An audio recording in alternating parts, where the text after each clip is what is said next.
आहोत गावाकडच्या काही महत्त्वाच्या 50 बातम्या अतिशय वेगवान स्वरूपात सुरुवात करूयात।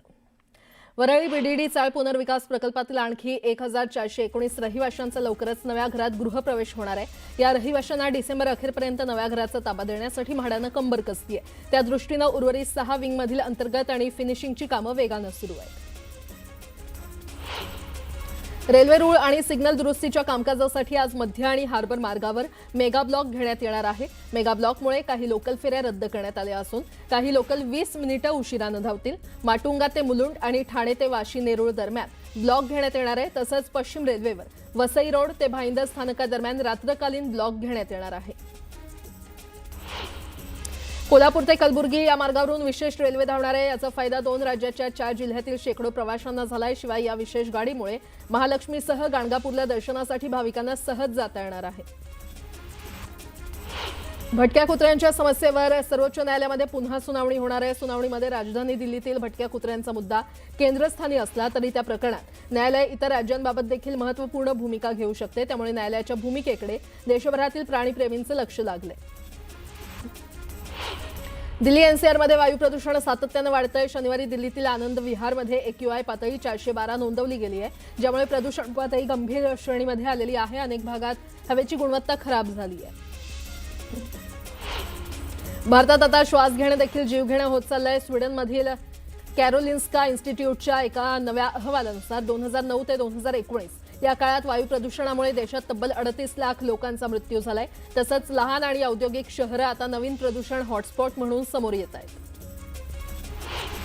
अमरावती येथील विमानतळावरून अलायन्स एअरलाइन्सच्या अमरावती ते मुंबई विमान सेवेच्या वेळेमध्ये बदल होणार आहे। सोमवार, बुधवार, शुक्रवार आणि रविवार असे 4 दिवस आठवड्यातून मुंबईसाठी विमान सेवा असणार आहे। त्या अनुषंगाने अलायन्स एअरलाइन्सच्या संकेतस्थळावर वेळेमध्ये बदल करण्यात आले।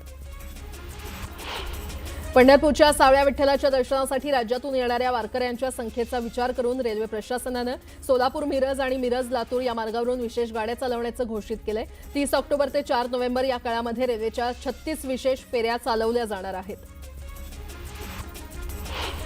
चोपडा शहरासह परिसरात पावसाने हजेरी लावल्याने ऑक्टोबर हिटचा सामना करणाऱ्या नागरिकांना काहीसा दिलासा मिळालाय। तर दुसरीकडे कोरडवाहू शेतकऱ्यांनी ज्वारी आणि हरभरा पेरणी केल्याने त्यांनाही पावसाचा फायदा झालाय। पालघरच्या विक्रमगड आणि मोखाडा तालुक्यात पावसाने हजेरी लावली। सततच्या पावसाने भात शेतीचं नुकसान केलं असून शेतकऱ्यांच्या उरल्या सुरल्या आशेवर पाणी फिरवलंय। यामुळे शेतकरी आर्थिक विवंचनेत सापडलाय। धाराशिव शहरातील अनेक वर्षांपासून रखडलेल्या अंतर्गत रस्त्याच्या 117 कोटींचा कामाचा प्रश्न मार्गी लागलेला आहे। मुख्यमंत्री देवेंद्र फडणवीस यांनी या कामावरील स्थगिती उठवत या कामाचे कार्यारंभ आदेश देण्याचे आदेश दिलेले आहेत। डॉक्टर धवलसिंह मोहिते पाटील यांनी महाराष्ट्रात पहिल्यांदाच अश्व प्रदर्शन भरवले। या अश्व प्रदर्शनाला संपूर्ण भारतातून अश्वप्रेमींचा प्रचंड प्रतिसाद मिळतोय। भारतात अनेक मातब्बर घराणी आहेत, पण अश्वांचं संगोपन प्रेमाने करणारे फारच कमी लोक आहेत। अश्वप्रेमाचा नादच वेगळा असून ते करताना दुसरे कोणतेही नाद लागत नाही, असं मिश्किलपणे धवलसिंह मोहिते पाटील यांनी म्हटलंय। मासिक आणि वार्षिक टोल पासची माहिती देण्यासाठी टोल प्लाझावर माहिती प्रदर्शित केली जाईल, असं भारतीय राष्ट्रीय महामार्ग प्राधिकरणाने शुक्रवारी जाहीर केलंय। निवडणूक आयोग पुढील आठवड्यात देशव्यापी स्तरावर मतदार यादीच्या विशेष पुनरावलोकन मोहिमेचा पहिला टप्पा सुरू करण्याची शक्यता आहे। त्यात 10 ते 15 राज्यांमध्ये ही मोहीम राबवली जाईल। महिला डॉक्टरच्या आत्महत्या प्रकरणातील आरोपी प्रशांत बनकरला 4 दिवसांची पोलीस कोठडी सुनावण्यात आलेली आहे। आरोपी प्रशांत बनकरला फलटणमधूनच अटक करण्यात आली आहे। महिला डॉक्टरनं सुसाईड नोटमध्ये प्रशांत बनकर याच्यावर छळाचा आरोप केला होता। महिला डॉक्टरची आत्महत्या गुरुवारी रात्री 10:30च्या सुमारास उघड झाली होती। तर आरोपी प्रशांत बनकरच्या कुटुंबियांनी त्याच्यावरील सर्व आरोप खोडून काढले आहेत। प्रशांत बनकर हा निर्दोष असून महिला डॉक्टरच त्याला सतत त्रास देत होती, असा आरोप त्याच्या बहिणीनं केलाय। दरम्यान मुख्यमंत्री देवेंद्र फडणवीस यांनी महिला डॉक्टरच्या आत्महत्या प्रकरणात कुणालाही सोडणार नसल्याचं म्हटलंय। तर विरोधकांनी राजकारण करू नये असं म्हणत त्यांनी टीका केली आहे। फलटणमध्ये आत्महत्या केलेल्या महिला डॉक्टरच्या कुटुंबियांची आमदार प्रकाश सोळंके यांनी भेट घेतली। यावेळी त्यांनी कुटुंबियांचं सांत्वन केलं। दरम्यान या प्रकरणातील दोषींवर कठोर कारवाई करण्याची मागणी आपण करणार असल्याचं सोळंके म्हटलं। फलटणच्या महिला डॉक्टर आत्महत्या प्रकरणात मोठी अपडेट समोर आली आहे। आरोपी बनकर आणि डॉक्टरमध्ये वाद झाला होता। त्या वादामुळे डॉक्टर राहत असलेल्या घराला बनकरनं कुलूप लावलं। घर नसल्यानं डॉक्टरनं हॉटेलवर राहण्याचा निर्णय घेतला। डॉक्टर महिला आत्महत्या प्रकरणात बनकर कुटुंबानं आरोप केल्यानंतर महिला डॉक्टरच्या कुटुंबानं त्याला प्रत्युत्तर दिलंय। तर हातावरती नाव घेतलेल्या सर्व आरोपींना कठोर कारवाई करा अशी मागणी कुटुंबानं केली आहे।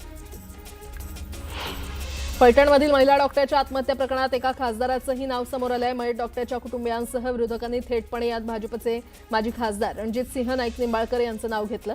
यावरून विरोधक आणि सत्ताधाऱ्यांमध्ये जुंपल्याचं पाहायला मिळतंय। फलटणमधील डॉक्टर आत्महत्या प्रकरणी आयजी सुनील फुलारी यांच्याकडून सातारा पोलिसांची झाडाझडती घेण्यात आली आहे। प्रकरण योग्य पद्धतीनं हाताळलं नसल्यानं आयजींनी अधिकाऱ्यांना सुनावलं असल्याची माहिती न्यूज 18 लोकमतला सूत्रांनी दिली आहे। महाविकास आघाडीचे आणि मनसेचे नेते मंगळवारी मुंबई पोलीस आयुक्तांची भेट घेणार आहेत। यामध्ये मोर्चाच्या परवानगीविषयी पोलीस आयुक्तांशी नेते चर्चा करणार असून परवानगीबाबत मुंबई पोलिसांना पत्र दिलं जाणार आहे। सिंधुदुर्ग जिल्ह्यामध्ये आम्ही मैत्रीपूर्ण लढाईसाठी तयार आहोत। शिवसेनेसारखं भाजपनंही नगरपालिका स्वबळावर लढवण्याची तयारी केली असल्याची माहिती नितेश राणेंनी दिली आहे। भाजपकडून सुद्धा सावंतवाडी आणि वेंगुर्ल्यामध्ये बैठका घेण्याचं सत्र सुरू असल्याचं राणेंनी म्हटलंय। दौंड नगरपालिकेमध्ये मतदार यादीवरून राडा झालाय। राष्ट्रवादी काँग्रेस पक्षाच्या प्रवक्त्या वैशाली नागवडे आणि वीरधवल जगदाळे आक्रमक झालेत। मतदार यादीतील नावं कोणतीही पूर्वसूचना न देता दुसऱ्या प्रभागात टाकल्यानं या प्रकरणी मुख्याधिकाऱ्यांना जाब विचारलाय। जिल्हा परिषद पंचायत समिती निवडणुकीमध्ये आमच्या विचाराचे सदस्य निवडून दिले तर तुम्हाला विकास निधीसाठी कुठेही जाण्याची गरज नाही असं वक्तव्य पुन्हा मंत्री नितेश राणे यांनी केलंय। मुरलीधर मोहोळ यांनी पहिल्यांदाच जैन बोर्डिंग इथे जाऊन जैन मुनी यांची भेट घेतली। तिथे जैन मुनी आणि मुरलीधर मोहोळ यांच्यामध्ये चर्चा झाली। मोहोळ यांनी जैन समाजाला अपेक्षित असा निर्णय घेण्यात येणार असल्याचं म्हटलंय। मोहोळ यांनी जैन मुनींची भेट घेतल्यानंतर जैन समाज चांगलाच आक्रमक झाल्याचं पाहायला मिळालं। मोहोळ यांच्यासमोरच जैन समाजानं जोरदार घोषणाबाजी केली। त्यामुळे मोहोळ यांना जैन समाजाच्या रोषाचा सामना करावा लागला। त्यानंतर मोहोळ यांनी काढता पाय घेतला। जैन मुनींसोबत सकारात्मक चर्चा झाली, मात्र 2 लोक सोडलेली त्यांनी घोषणाबाजी केली असा आरोप केंद्रीय राज्यमंत्री मुरलीधर मोहोळ यांनी केलाय। भिवंडी शहर आणि ग्रामीण भागात परतीच्या पावसानं हजेरी लावलेली आहे। ढगाळ वातावरणानंतर शहरी आणि ग्रामीण भागात पावसाच्या सरी बरसल्यानं शेतकरी चिंतेत सापडलाय। यवतमाळच्या बाबुळगाव तालुक्यात नांदुरा परिसरात परतीच्या पावसानं जोरदार हजेरी लावली। अचानक आलेल्या पावसामुळे वेचणीला आलेला कापूस भिजलेला आहे। अवकाळी आलेल्या पावसामुळे शेतकऱ्यांचे हाल बेहाल झाले। गोंदिया जिल्ह्यामध्ये परतीच्या पावसानं थैमान घातलेलं पाहायला मिळतंय। पावसामुळे शेतात साठवलेल्या धान पिकांचं मोठ्या प्रमाणात नुकसान झालेलं आहे। कापणी केलेलं पीक भिजल्यानं कोंब फुटण्याचा धोका आता वाढलाय। शिर्डीमध्ये सावळी विहीर बुद्रुकमधील पेट्रोल पंपावर ग्राहकांना मारहाण झाल्याचा प्रकार समोर आलाय। पंप मालकासह कर्मचाऱ्यांनी ग्राहकांना मारहाण केली आहे। या संपूर्ण घटनेचा व्हिडिओ सोशल मीडियावर व्हायरल झालेला आहे। या प्रकरणी गुन्हा दाखल करण्यात आलाय। यासोबतच इतरही काही महत्त्वाच्या बातम्या आपण पाहणार आहोत। तुर्तास एक छोटासा ब्रेक घेऊन लगेचच परत येतोय। पाहत रहा न्यूज 18 लोकमत।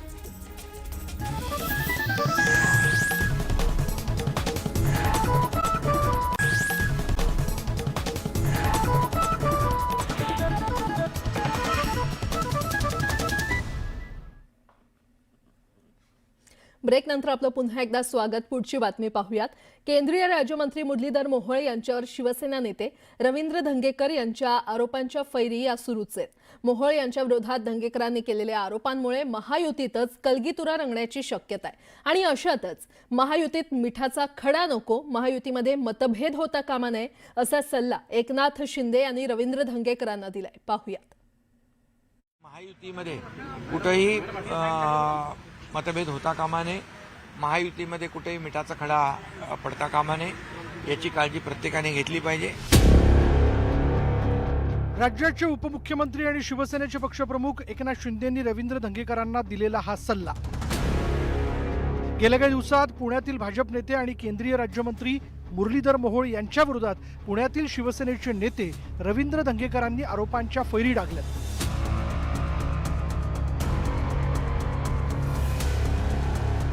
सुरुवातीला जैन हॉस्टेल खरेदी प्रकरणावरनं निर्माण झालेल्या वादात दंगेकरांनी मोहळांवर आरोपाची लढ लावली आहे. ह्याच्यामध्ये बोर्डिंग झालं पाहिजे, मंदिर झालं पाहिजे. ज्या दिवशी मंदिर होईल त्या दिवशी मी पोळ्यांच्या दारामध्ये जाऊन जिलबी वाटेल आणि त्यांना पहिले खाऊ घालेल. म्हणजे व्यवहार रद्द झाला. व्यवहार रद्द होऊन समाजाचं देऊळ उभं राहिले त्या दिवशी मी त्यांच्यापासून सुरुवात करून हजारो किलो जिलबी मी या जनतेमध्ये वाटेल. राजकीय दृष्ट्या आरोप प्रत्यारोप खूप झाले.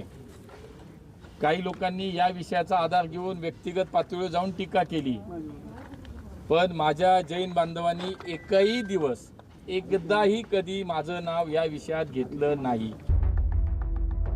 रवींद्र धंगेकर हे दर दिवशी आरोपांच्या फैरी डागत असतानाच मुरलीधर मोहोळ यांनी राज्याचे मुख्यमंत्री देवेंद्र फडणवीस यांची शुक्रवारी रात्री वर्षा या निवासस्थानी जाऊन भेट घेतली. यावेळी दोन्ही नेत्यांमध्ये जवळपास अर्धा तास चर्चा झाली.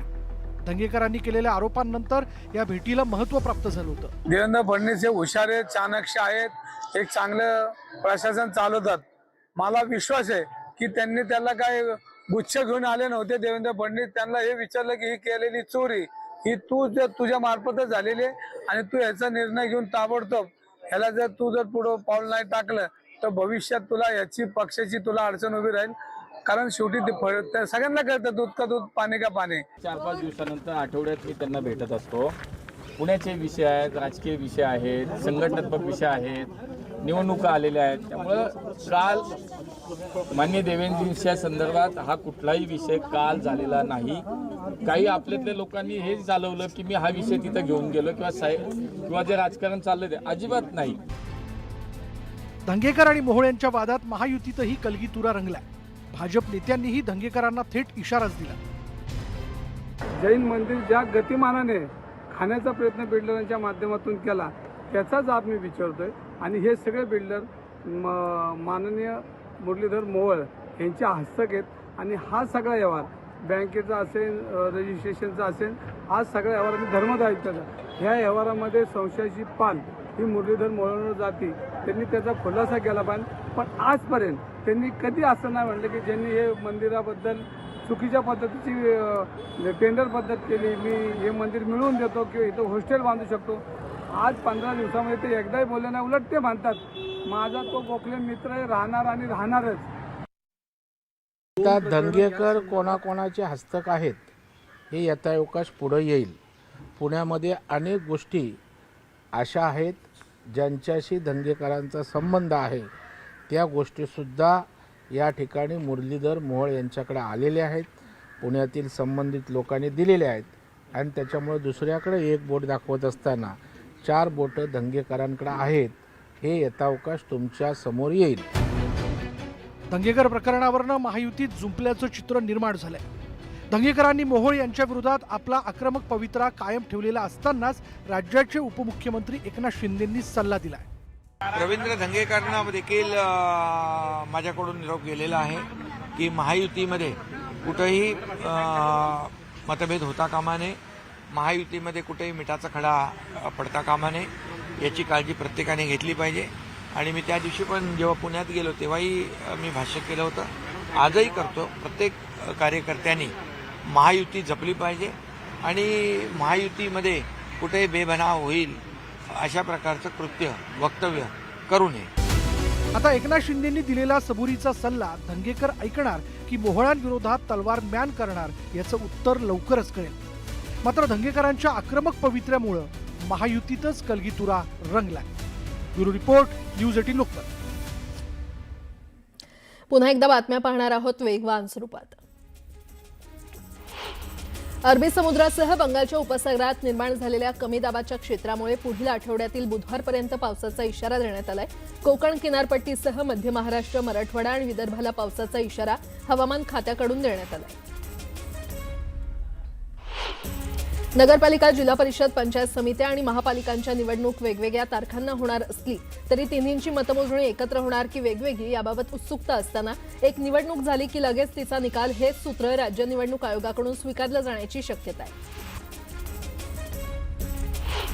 वांद्रे वर्सोवा सीलिंग प्रकल्पाच्या कामांना पावसाळ्यानंतर गती मिळाली आहे. MMRDC आता वर्सोवा, जुहू, काटर रोड आणि वांद्रे या 4ही दिशांनी समुद्रातील कामांना सुरुवात केली आहे. त्यामुळे पश्चिम उपनगरातील वाहतूक कोंडी सोडवण्यासाठी मदत होणार आहे. अकलूजमधल्या अश्व प्रदर्शनाला हैदराबादच्या नवाबांनी देखील हजेरी लावली. भारतभरातून अश्वांचं संगोपन करणारे स्टड फार्मचे मालक या अश्व प्रदर्शनात आलेत. चांगल्या प्रकारच्या मारवाडी जातीच्या अश्वांची निर्मिती व्हावी हा अश्व प्रदर्शन भरवण्याचा हेतू असल्याचं प्रदर्शनासाठी आलेले निरीक्षक सांगतात. हिंगोलीच्या वसमत आणि कळमनुरी तालुक्यातील काही गावात दुपारी 3:37 भूकंपाचे सौम्य धक्के बसलेले आहेत. या भूकंपामुळे कुठलीही हानी झाली नसल्याची माहिती प्रशासनानं दिली आहे. पूरग्रस्त शेतकऱ्यांना येत्या 15 दिवसात मदत मिळणार असल्याचं आश्वासन दिलंय. दिवाळीपूर्वी सरकार मदत करणार असं आश्वासन मुख्यमंत्र्यांनी दिलं होतं, पण ते आश्वासन तांत्रिक कारणांमुळे पूर्ण झालं नाही. याबाबत त्यांनी दिलगिरी व्यक्त केली आहे. मुंबई गोवा महामार्गावर पुन्हा एकदा ओंकार हत्तीचा धुमाकूळ पाहायला मिळाला. ओंकार हत्ती चक्क झारा पत्रादेवी मार्गावरील इन्सुली इथे दाखल झाल्यानं काही काळ वाहतुकीला अडथळा निर्माण झाला. राज्यातील मुख्याध्यापक संघाचे 64वं वर्ष शैक्षणिक अधिवेशन कराड येथील वेणुताई चव्हाण महाविद्यालयामध्ये पार पडलं. या अधिवेशनाचं उद्घाटन पालकमंत्री शंभूराज देसाई आणि माजी सहकार मंत्री बाळासाहेब पाटील यांच्या हस्ते झालं. साताऱ्यातील कास तलावात नगरपालिकेच्या वतीनं नव्यानं नौकाविहार सुरू करण्यात आला. राज्याचे सार्वजनिक बांधकाम मंत्री शिवेंद्रसिंहराजे भोसले यांच्या हस्ते नौकाविहारचा शुभारंभ करण्यात आला. यावेळी मोठ्या संख्येनं सातारकर उपस्थित होते. सोशल मीडियाच्या माध्यमातून मुलींना आपल्या जाळ्यात ओढू पाहणाऱ्या नराधम मोहम्मद अमीनला भाजपच्या कार्यकर्त्यांनी चोप दिला. या घटनेचा व्हिडिओ समाज माध्यमांवर व्हायरल झाला असून तीव्र संताप व्यक्त केला जातोय. साताऱ्यातून एक धक्कादायक बातमी समोर येते. साताऱ्यातील कराड तालुक्यात नांदलापूर गावच्या हद्दीमध्ये पूर्वीच्या भांडणाचा राग मनात धरून 2 दुचाकीवरून आलेल्या तिघांनी सिनेस्टाईल एकाचा पाठलाग करून कोयत्यानं सपासप वार केले.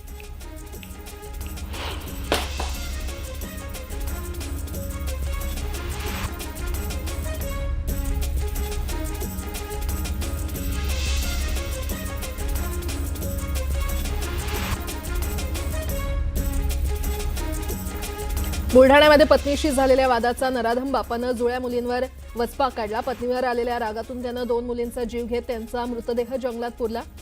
ही घटना बुलढाण्यातील अंढेरा पोलीस स्टेशनच्या हद्दीत घडली.